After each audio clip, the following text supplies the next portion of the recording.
আসসালামু আলাইকুম, আপনাদের সবাইকে স্বাগত জানাচ্ছি আমাদের আজকে ট্রেড লাইসেন্স যদি হারিয়ে যায় তাহলে আসলে করণীয়।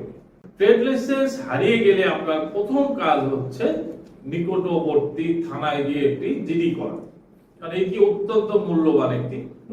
তারপরে সেই জিডির কপি নিয়ে আপনি সংশ্লিষ্ট যেই অফিস থেকে ট্রেড লাইসেন্সটি করেছিলেন সেই অফিসে গিয়ে আবার আবেদন করবেন যে তার একটি কপি আপনাকে দেওয়ার জন্য, কারণ এই ট্রেড লাইসেন্সের কপি কিন্তু সংশ্লিষ্ট অথরিটির কাছে আছে।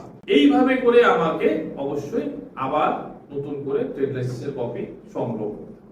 আমরা অনেক সময়ই ট্রেড লাইসেন্সের যে মূল যে কপিটা আছে তারপরে আর কোনো ফটোকপি বা অন্য কোনো কপি সংরক্ষণ করি না, যেটি আমাদের সবচাইতে বড় বিপদের কারণ হয়। তো এই জন্য আমাদের উচিত ট্রেড লাইসেন্স পাওয়ার সাথে সাথে আবার সেটিকে ফটোকপি করে 2-3 জায়গায় সংগ্রহ করা। ফলে আপনার ট্রেড লাইসেন্স যদি হারিয়েও যায় তাহলে আপনি জিডি করার ক্ষেত্রে সেটার কপি ব্যবহার করতে পারবেন। আপনি যখন কর কর্মকর্তার কাছে যাবেন বা সংশ্লিষ্ট অথরিটির কাছে যাবেন তখন সেটির কপি দিয়ে বলতে পারবেন যে এটা অরিজিনাল কপিটা একটা আমাকে দেন। যদি আপনি ট্রেড লাইসেন্স নাম্বারটাই না জানেন তাহলে জিডি করবেন কিভাবে, সংশ্লিষ্ট অথরিটির কাছে ট্রেড লাইসেন্স চাইবেনই বা কিভাবে। ভালো থাকবেন, সাথে থাকবেন। ধন্যবাদ সবাই।